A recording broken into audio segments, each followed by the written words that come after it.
C. Joseph Vijay எனும் நான்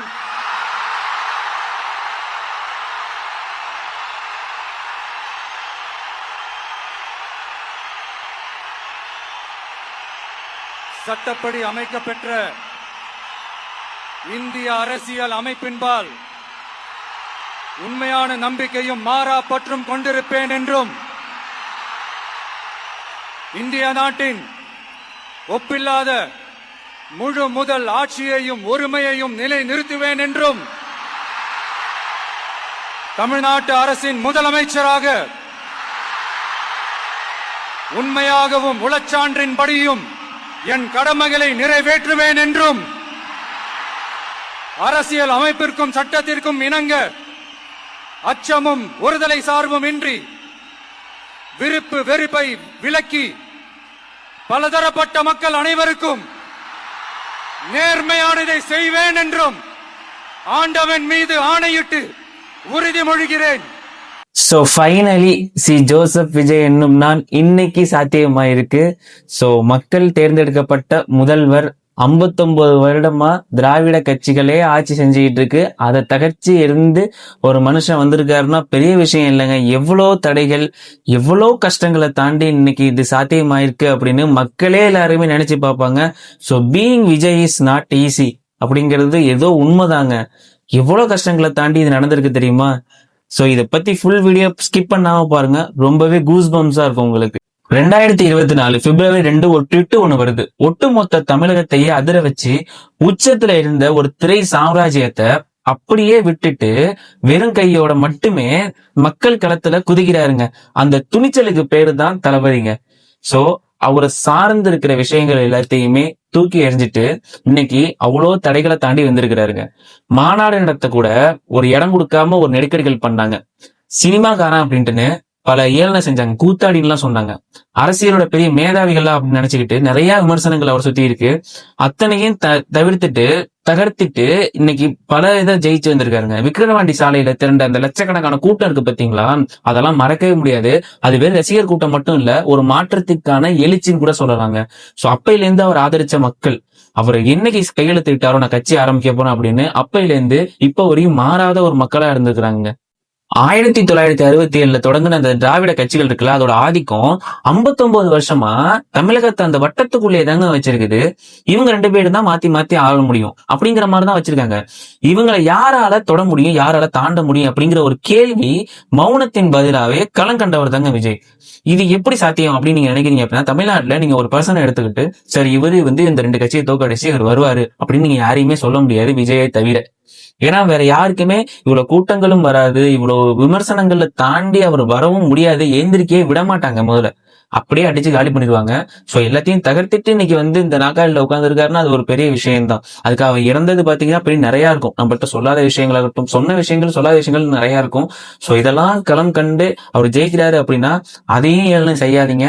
so அதை பாராட்டுங்க முடிஞ்ச அளவுக்கு. கொள்கை முழக்கத்தை பத்தி நம்ம பேசி ஆகணும். என்ன வச்சிருக்காரு அப்படின்னா, பெரியாரா இருக்கட்டும், இல்ல அம்பேத்கரா இருக்கட்டும், வேலுநாச்சியார், அஞ்சலி அம்மாள், இவங்களை நான் கொள்கை தவிர கொண்டு ஏற்க போறேன் அப்படின்னு ஸ்டார்டிங்ல அவர் ஆரம்பிச்ச விஷயங்கள், அதுக்கு நிறைய விமர்சனங்கள் வந்தது. கட்சி பெயர்ல வெற்றியை வச்ச போதே வரலாறு எழுதப்பட்டிருக்குன்னு தாங்க சொல்லணும். திராவிடமும் தேசியமும் இணையும் ஒரு தமிழகத்தை, ஒரு புதிய பாதைய ஒரு தேர்ந்தெடுத்து அவர் சில விஷயங்கள் செஞ்சிருக்கிறாரு. பிளவுவாத அரசியல் இல்லா தமிழகத்தை நான் உருவாக்குவேன் அப்படின்னு அவர் சொன்ன விஷயங்கள், ஒரு மாற்றத்தை நம்ம கொண்டு வரணும், இந்த 2 கட்சிகளும் மாறி மாறி இருக்கு, நிறைய விஷயங்கள் அவர் சொல்ல ஆரம்பிச்சாரு. அவர் கோட்டையை நோக்கி உட்கார்ந்தது காரணமே இந்த 2 கட்சிகள் வரக்கூடாதுன்னு அவர் தீவிரமா இருந்த அந்த ஒரு தருணம் தாங்க. கடந்த 2 வருஷமா நீங்க நோட் பண்ணீங்கன்னா ஒரு வீடா சென்று ஒரு தெருவா சேர்த்து எவ்வளவு இடத்துக்கெல்லாம் போய் தமிழக வெற்றி கழகம் அப்படிங்கிற ஒரு பிராண்ட் மாதிரி ஒரு இடத்துலயும் கொண்டு போய் சேர்த்திருக்கு. இன்னைக்கு தமிழகத்துல கையெழுத்த மாற்ற போகுது, பல இதை மாற்ற போகுது அப்படின்னா அதுக்கு பின்னாடி பாத்தீங்கன்னு வச்சுக்கோங்களேன், பல அவமானங்கள் இருக்கு, தியாகங்கள் இருக்கு. அதை தாண்டிதான், கஷ்டங்கள்லாம் தாண்டிதான் இன்னைக்கு இந்த முதல்வர் நாற்காலியில அவர் அமர வச்சிருக்குங்க.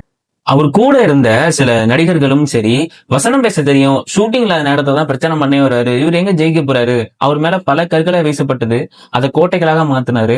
சரி அரசியல்வாதிகள் தான் அவர் விமர்சனம் பண்றாங்க அப்படின்னு பார்த்தா கூட நடிச்ச நடிகர்களே அவரை ஒன்னும் உயர்த்தி கூட பேச தேவையில்ல, அவர் எதுவும் பேசாம கூட இருந்திருக்கலாம், ஒரு திட்டாம இருந்திருக்கலாம். அவ்வளவு பேர் அவரை இது பண்ணிட்டு இருந்தாங்க. இவ்வளவு பேசும்போது அவர் மக்கள் நோக்கி ஓட ஆரம்பிச்சாங்க. சரி நம்ம மக்கள் தான் தேவை அவருக்கு. அப்பையில இருந்து பாத்தீங்கன்னா ஃபேன்ஸ் இது ஒரே விஷயம் தான். அவர் வீட்டுல கூட 2வது பட்சம் தான் போல இருக்கு. முதல்ல ஃபேன்ஸ் அதை முதல்ல எல்லாத்தையும் பார்த்துக்கிட்டு ஒரு இடத்துலயும் பிரச்சாரம் பண்றாரு. ஒரு இடத்துலயும் பிரச்சாரம் பண்ணும்போது அவங்களுடைய ஃபிளாஸ் எல்லாம் சொல்லிட்டே வராரு. திமுக இப்படி பண்ணாங்க, இதெல்லாம் இன்னும் நிறைவேற்றப்படாம இருக்கு, சொன்ன வாக்குறுதிகள் இங்கே செஞ்சது வேற அப்படின்னு ஒண்ணா வந்து மக்கள்கிட்ட போய் ரீச் ஆகிட்டே இருக்கு. ஒன்னும் மக்களுக்கு அப்படியே புரிஞ்சுக்கிட்டே இருக்கு இதெல்லாம் சொல்றாங்க அப்படின்ட்டு. அதையும் விமர்சனம் பண்ணாங்க. என்ன அப்படின்னா வந்து நீங்க என்ன பண்ண போறீங்க அதை சொல்லுங்க, நீங்க வந்து மத்தவங்களை குறை சொல்றது ரொம்ப ஈஸி அப்படின்னு சொன்னாங்க. சரின்னு வாக்குறுதிகளை அறிவிச்சாங்க, நிறைய வாக்குறுதிகளை அறிவிச்சாங்க, எல்லாத்தையுமே சொன்னாங்க. ஒரு ஸ்டேஜ்லயுமே அவருக்கு நிறைய ஒரு வாக்குறுதிகளை அறிவிச்சாங்க. பெண்களுக்கானது நிறைய சொன்னாங்க. சோ இதெல்லாம் கொஞ்சமா நடக்கும் அப்படின்னு தமிழக மக்கள் எல்லாருமே நம்பிட்டு இருக்காங்க. சோ எல்லாத்தையும் நிறைவேற்றி காட்டுவாரா அப்படின்னு கொஞ்சமா எல்லாருக்குமே தெரியுங்க. அண்ணா, கலைஞர், எம்ஜிஆர், ஜெயலலிதா இந்த மாதிரி ஒரு ஆளுமைக்கு அலங்கரித்த ஒரு சிம்மாசனத்துல 59 வருஷத்துக்கு அப்புறம் ஒரு திராவிட கட்சிகளே சாராத ஒரு தனிப்பெரும் கட்சியா தலைவன் ஒருத்தர் உருவாகி இருக்காரு. அநீதிக்கும் ஊழலுக்கும் எதிரா திரையில மோதியவருங்க அவரு. இப்படி நிஜ வாழ்க்கையில மக்களோட துயரங்கள் எல்லாம் தொடக்க இப்ப அரியணையில உட்கார்ந்து இருக்கிறாரு, அந்த முதல்வர் நாற்காலியில அமர்ந்து இருக்கிறாரு. சோ இன்னைக்கு அரியணை ஏறுற இந்த ஒரு தருணத்துல அவரு முன்னாடி கண்ட ஒரு விமர்சனங்கள் எல்லாம் பயங்கரமா கடந்து தடைகள் எல்லாம் தகர்த்து மக்களோட பேராதரவோட இன்னைக்கு அரியணையில ஏறுற ஒரு புரட்சி தலைவன் தான் சொல்லணும். சோ அவருக்கு தளபதி விஜய் அவர்களுக்கு ஒரு மனமார்ந்த வாழ்த்துக்கள். ஒரு 59 ஆண்டுகளை எதிர்பார்ப்பெல்லாம் ஈடு செய்யற அளவுக்கு ஒரு நல்லாட்சியை தருவாங்க அப்படின்னு ஒரு நம்பிக்கையா அவங்க மக்கள் எல்லாம் வாக்கு செலுத்தி இருக்கிறாங்க. சோ அது மாதிரி இன்னைக்கு அரியணையில ஏறி உட்கார்ந்துட்டாரு.